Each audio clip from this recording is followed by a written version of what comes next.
the first one from the meets to jogging through, South Philly up to the art museum steps. Major League in spring training. Oh, that's like when Lou Brown really comes into his own as the character. yes. My personal favorite moment is when Harris says, Serrano, you don't think Jesus Christ could hit a curveball? And he goes, he's loose.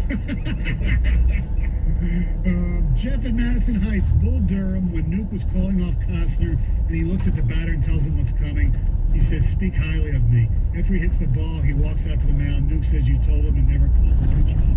Jeff in Madison Heights, that was great. Isn't that, there's a line in that movie where the ball's still in the airplane. It's still it's a good line. When Roy Hobbs, we have Roy Hobbs one. Let's go to Will in Chesterfield. You're next. Good morning, guys. I want to mind the movie Rudy, when he finally got an opportunity to dress for a home football game. Kind of personally related to me. I was walk-on at Mac School and ended up earning a scholarship, but a lot of parallels as far as what you go through in that scout team every day, busting your butt, and finally getting rewarded for it. Really, really cool for me. Will, so where did you go to school? I went to Bowling Green State University in Ohio. All right, you got to do me a favor because we need this today. I have a good friend of mine went to Bowling Green, and he taught me years ago the fight song. Will you do a little Zunga Zunga for us right now, please? Well, after all of our football games, we do what we call high singing. Do it. Ziggy Zumba, Zumba, Zumba. I ziggy Zumba, Zumba, say. I ziggy Zumba, Zumba, Zumba. I ziggy Zumba, Zumba, say. Roll on! You beat your warriors. Roll on! Hyper BGSU. Where'd it go? Will? Love that. Thank you. Thanks for Love the show. Love the show and prayers for Jason.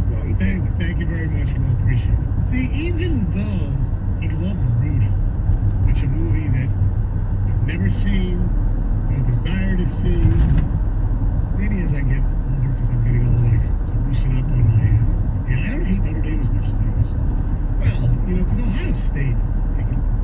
I think, look, the Notre Dame thing, it was built in our sports wheelhouses. Yeah. I was a little bit younger than you, yeah, of course, but that whole 86, probably up to 97, I would say, there was just some classic games and moments, and I think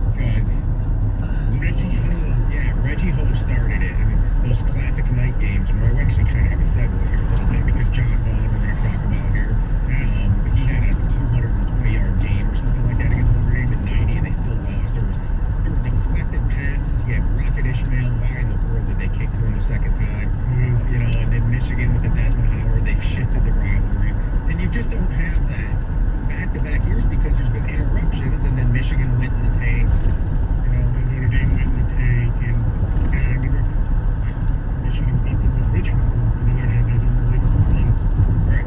It's the characters that make you hate teams. It's just like with the ads. It's the characters, They very change. Man, my hate for Notre Dame was when I was a kid on Sunday mornings. Instead of I liked Penn State as a kid because that's where my dad went, but I wasn't a huge fan per se.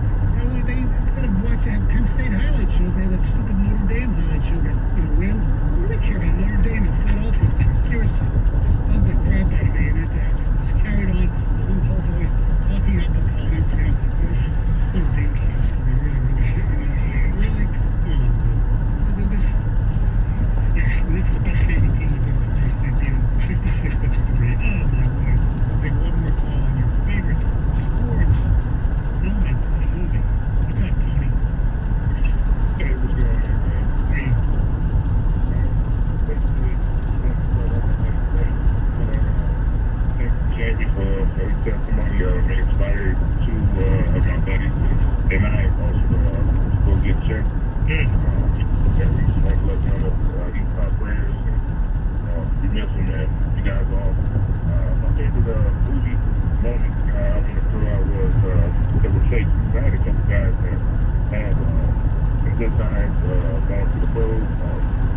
played good in college and whatnot, had an opportunity to actually make it to the pros, do their little pro day and whatnot, didn't make it. And then one guy, he my bad man, swung back. Actually came back home and actually got a phone call, and we used to laugh about it all the time. I was like, hey man, you remind me of the thing for the replacements guys that had an opportunity to play but didn't get to, and then ended up getting a call to come. And I said, you're one of the replacements. And that's one of my moments I want to share. But I also just want to say thank you guys for that testimony. It inspired 3 guys. I'm saying get off their butt, so we're going to go get checked this weekend. Well, that's just great news. Thank you, Tony. Thanks for listening to myself, Jamie, and the station for all these years. And that's part of the reason why Jamie wanted to make it public, to make sure people get checked out. 97 on the ticket.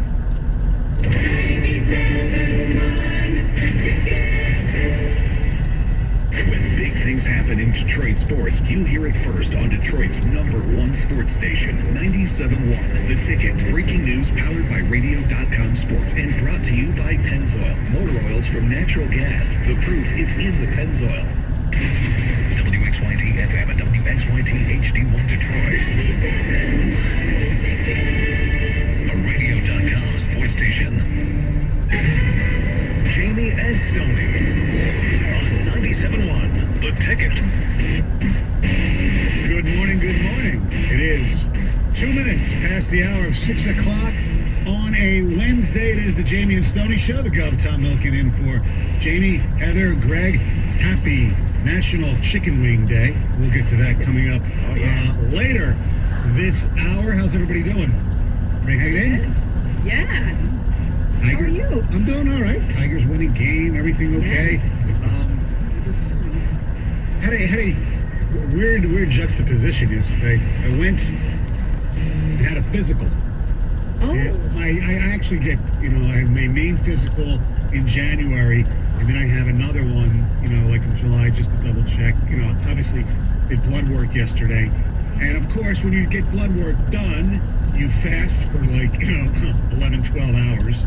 So I was hungry as hell by the end of 12:30. So I thought they were going to tell me the same thing they always tell me. Yeah, lose 15, 20 more pounds. But actually, it was the lightest I've been in about 2 years. Oh, wow. Ever since when I went off, I lost all that weight when I went on Weight Watchers, and I gained a lot of that back. And I, peaked in valley a little bit. So I still need to lose some more weight. But hey, good for you. And you know what? Yeah. Especially everybody's put on the COVID-15. Yeah. And you know what, Sony? You know why I think the number one reason why you've lost this? What? Guess. Because I'm still working? You're wearing a mask. No. You can't eat. No. Not eating out.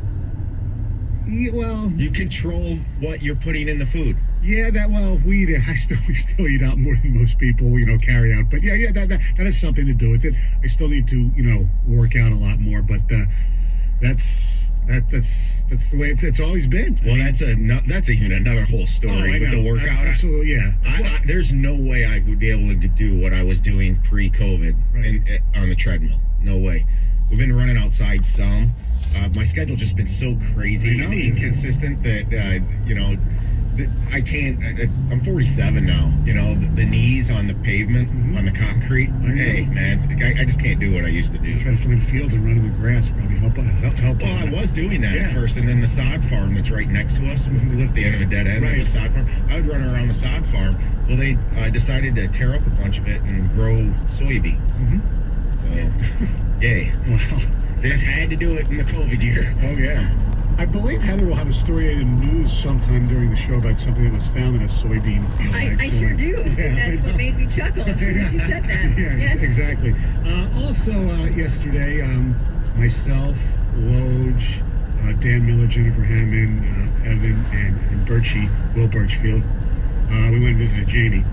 And he's battling, he's fighting, and he really was overwhelmed by everybody, social media, the support. He's like a lot of us. Well, not everybody. Some people have egos the size and they think they're very important. Jamie and I, we always wondered, to a certain extent, and Jamie actually more than me, people like you, you know, what kind of impact you've made, things like that. And, you know, in situations like that, you kind of find out. And from the teams, from people who you hadn't talked to for a long time, just and obviously regular listeners on social media. I know he got people like Dwayne Casey reached out, and it was just he felt great, and he knows that he is really loved in this town, and that made everybody feel good. And the message that he wanted us to tell everybody, something we're still going to keep doing here, and you know, you're probably going to get sick of it, but don't get sick of it. Go get your colonoscopies. Go get it checked out. And I know we play on the best of before we come on. About 10 minutes ago, there was a caller who was saying that he and his friends, they signed up for 3 of them. For 3 people, have 3 colonoscopies each. But you know what I'm talking about. And you sit. They're not that much fun. You just have to do things to prepare yourself. And, you're better safe than sorry. Okay, so yeah, they said 50. Now they're saying 45. If you even want to go younger, you say, you know what, I'm just a little scared. I might have some history in my family of cancer. Maybe not colon cancer, but any type of cancer. Go get it taken out. Obviously, go get it checked out. Obviously, depending on your insurance and things like that, that has a lot to do with it. But if you can get it done, get it done. The worst that can, the prep, yeah, you're sitting on the toilet and you crap all night, basically. Okay, big deal. The stuff tastes bad. Other than that, the actual operation, it's like the greatest sleep you'll ever have. It's like an hour and a half. That's it. You sit under the lights. The doctor starts talking to you. Next thing you know, your significant other, whoever's there, in the room waiting for you to take you home. It's like that. I've had 3 of them because I'm paranoid a little bit. I had 45, 55, and 60s when I had them done. So get it done. Think of Jamie and that's what you got to do. You got to just take care of yourself. Precautionary medicine is as good as medicine when you get sick. Because you don't get sick and get these type of things if you take care of them early. And there's been an uptick in this disease of younger people getting it, and that's why they lowered hey, let's start doing this at 45 years old. Mm-hmm. When you say all that, it's all good, but the one thing that really gets me upset is the insurance thing. Yeah, I know. And the preventative care in this country, there's just no reason why these insurance companies who just rake it in the medical industry, who rake it in, that we as people cannot, under most insurances, get a test at 35. I know. I just think about that. Seriously. The things that this country, under every party, has spent money on, it drives you crazy. I'm not even going to make it political. No, I know. To me, if I'm a health insurance company, I'm doing that. I just don't understand, and the cost of it. Come on, man. I just, because it saves you. If you're an insurance company, it'll save you money in the long run because you're not going to have to pay out for somebody to get sick later on down the road, right? Exactly. Which, you know what, we better not open this can of worms. No, because I know. There may be a want to actually have people get sick. So seriously. Yeah. So I just want to let everybody know, and we'll be checking on him periodically. Jamie's fighting the fight. And he loves everybody, and he appreciates, like I said, and his wife Christy's been unbelievable. The support that he's gotten has been great. And, it was just, I had not seen him since COVID. So yeah, it's been a long time. It's been a long time, and it's tough, when one of your really good friends is battling such a painful disease, and Wojo will have probably stronger words when he joins us at 9:35 about cancer. And as you know better than anyone does, because all the radiothons we did about leukemia back in the old days, kicking cancer's ass, that's what you got to do. COVID almost seems, like it doesn't make a difference when you compare it to cancer. I mean, because cancer just doesn't make a difference. You know about it, you get it, and hopefully you can cure it, but it's tough. I know. Wojo's one of Jamie's best friends, okay? Wojo is his oldest daughter's godfather. Yes. And I understand Wojo is very angry about this. Mm-hmm. And I've known Jamie nearly as long as you guys. I'm friends with Jamie. Mm-hmm. I am not as close as you guys are and some other people. But, obviously this is difficult. Mm-hmm. And I am choosing to, I believe this, I believe every cancer, maybe with exception of lung, where smoking has contributed to it, a bunch, but that it just picks whatever Yes, it wants. It's right. very, the thing is, it's much more serious than COVID, obviously. Yes. But it's like COVID in the fact that it'll just randomly grab somebody, and now it's worse for older people.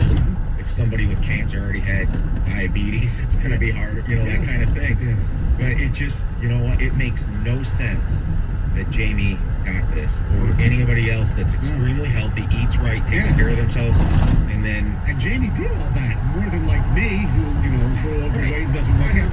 Mojo Monday Night said, I should have this, Yeah. not him, Right. because of the way he lives. Yeah. But it doesn't work that way. We don't get to control it. It's not in our control. And I understand why Mojo's angry because of the closeness, So fight on, Jamie. We'll be checking in periodically, and hopefully all you people out there will heed his wishes and get your colonoscopies done. Tigers won last night, 4-3. Every run in the game took place in the third inning with Whit Merrifield, the killer of the Tigers. I mean, another 3-run home run. Put them up 3-0, and then the Tigers answered. Usually that doesn't. Usually it's the other way around with the Tigers. They'll score in the top, and the other team will answer in the bottom. But the Tigers answered with 2 2-run homers. Jonathan Scope is first as a Tiger after Jacoby Jones got beamed, basically. And then Kristen Stewart finally came through. Oppo to left center field, 2-run homer. They win 4-3. Ronnie Garcia was the opener. Pitched pretty good except for the home run to Merrifield, but everybody gives up home runs on the Tigers to him. And Alexander came in, 2 innings, 2 hits. And then the rest of the bullpen, Cisnero, Soto, Buck Farmer, and Joe Jimenez, no hits, no walks. Look, they were fortunate for a weird play. Did you see the pop-up in the 9th inning where C.J. Cron just dropped the ball? But great hustle by Austin Romine and Jonathan Scope, and stupid base shooting by Mondesi rounded first. They threw to him, got the out, and then they got Perez on the strikeout to end the game. So some heads-up play, some bad feeling by Cron. He had 2 hours, well, it would have been 2 hours in the game. But nice to see them win. They're 3-2, back in action at Comerica tonight. It's Matthew Boyd against Danny Duffy. And we should mention what happened in the Dodgers-Astros game last night. Everybody was wondering, is the COVID, is the stoppage going to end the hate of the Houston Astros? Well, the answer is no. Joe Kelly, who wasn't even on the Dodgers when they played them, but he was on the Red Sox when the Astros played him in that postseason. He threw behind Alex Bregman a few times, threw close to Carlos Carrera, taunted him. After he struck him out, he yelled, "Nice swing, bitch." You could hear it. You could hear it on the broadcast. And the bench is emptied. Awesome. Nothing happened. Well, you know what? And the other thing, you knew this was coming. Well, yeah. I don't care that there's been a pandemic for 4 months. These players aren't going to forget that they cheated. No. But baseball, again, the little things. You should